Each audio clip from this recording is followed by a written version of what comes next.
नमस्कार, उज्ज्वला होम किचनमध्ये तुमच्या सर्वांचे पुन्हा एकदा खूप खूप स्वागत आहे। आज आपण औषधी असे कारले कसे बनवायचे ते बघणार आहोत। परंतु आपण नेहमीसारखे न करता हे लिंबू मिरची कारले करणार आहे। चला तर वळूया आजच्या रेसिपीकडे। 4 ते 5 कारले घेतलेले आहे आपण। याला स्वच्छ धुवून घ्यायचे आहे 2 ते 3 वेळा। ह्याच्यावर केमिकल औषधाची फवारणी केलेली असते, त्यामुळे हे स्वच्छ धुवून घ्यायचे आहे आपल्याला सर्वांना कारल्याचे गुणधर्म माहितीच आहे। कारले ब्लड शुगर मध्ये खूप महत्त्वाचे काम करते, इन्सुलिन सारखे काम करते। हे रक्त ब्लड प्रेशर कंट्रोल करण्यासाठी सुद्धा याचा उपयोग होतो। आता हे छान असे याचे काप करून घेतलेले आहे पातळ। आपल्याला आवडतील त्या आकारात हे आपण कापू शकतो, परंतु असे पातळ काप केल्यामुळे पटकन शिजायला मदत होते।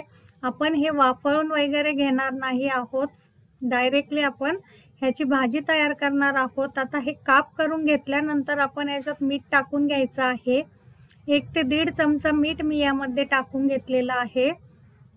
मिठामुळे काय होईल, आपल्या कारल्याला नंतर पाणी सुटेल व कारल्यातला कडूपणा कमी व्हायला मदत होते। ह्याच्यामुळे सर्व कारल्याला मीठ व्यवस्थित लागेल असं मिक्स करून घेणार आहोत आपण। आता हे साईडला ठेवून दिलेलं आहे आपण। या मिरच्या घेतलेल्या आहे, तिखट नाही आहे, या मीडियम मिरच्या आहे। 8 ते 10 आपल्याला कितपत तिखट आवडतं त्यानुसार मिरच्यांचे प्रमाण आपण येथे कमी जास्त केले तरीही चालू शकेल। ह्याला असा मध्ये काप देऊन घेतलेला आहे। सर्व मिरच्या आपण कापून घेतलेल्या आहे। आता इथे लिंब घेतलेले आहे 2 ते 3 छोटे लिंब असल्यामुळे मी हे 3-4 लिंब बारीक कट करून घेतलेले आहे। मोठे 2 लिंब टाकले तरी सुद्धा पुरेसं होतं हे। आता हे छान असं सर्व कापून झालेलं आहे। आपण मिरची मध्ये सुद्धा मीठ भरून घेणार आहोत, म्हणजे या मिरच्या नंतर फार तिखट लागत नाही खाताना व फार टेस्टी लागतात। बघा, फार झटपट बनून तयार होते ही औषधी कारल्याची भाजी आणि फार वेगळ्या पद्धतीने बनवलेली असल्यामुळे नक्कीच सर्वांना आवडते। आणि विशेष म्हणजे ही 8 दिवस खराब होत नाही भाजी।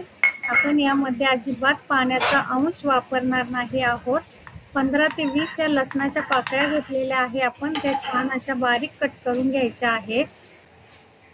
कढई ठेवलेली आहे आपण, कढईमध्ये तेल टाकून घेऊया। तेल थोडंसं जास्त टाकून घ्यायचं आहे, म्हणजे आपलं कारलं छान असं चमचमीत होतं व भरपूर दिवस टिकतं। आता इथे अर्धा चमचा जिरे आणि अर्धा चमचा मोहरी टाकून घेतलेली आहे आपण। चिमटीभर आपण हिंग टाकून घेतला आहे आणि पाव चमचा हळद टाकून छान अशी फोडणी दिलेली आहे। लसूण घेतलेला कापून आपण तो सुद्धा यामध्ये छान असा परतवून घ्यायचा आहे।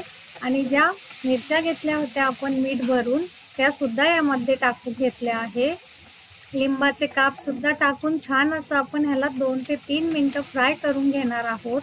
हे बघा, लिंबामुळे फार छान असा सुगंध सुटतो भाजीचा आणि टेस्टही फार छान लागते। आता हे आपलं छान असं फ्राय करून झालेलं आहे। हे कारले जे आहे हे मी पिळून घेतलेले आहे आणि जी जाड बिया आहेत त्या काढून घेतलेल्या आहे। बिया काढून आपण यामध्ये कारले टाकून घेतलेले आहे। आता हे छान असं 1 ते 2 मिनिटं आपल्याला मिक्स करून घ्यायचं आहे मंद आचेवर व नंतर 2 मिनिटं आपण याला झाकण ठेवून घेणार आहोत। फार झटपट बनून तयार होते भाजी। हे बघा, अजिबात आपण पाण्याचा वापर केलेला नाहीये यामध्ये व कारलं अगोदर शिजून घेतलेलं नाहीये। झटपट आपलं कारलं तयार झालेलं आहे। नक्की ट्राय करा। कशी वाटली रेसिपी कमेंटमध्ये नक्की सांगा। रेसिपी आवडली असेल तर आपल्या चॅनलला लाईक, शेअर आणि सबस्क्राईब करायला अजिबात विसरू नका। धन्यवाद।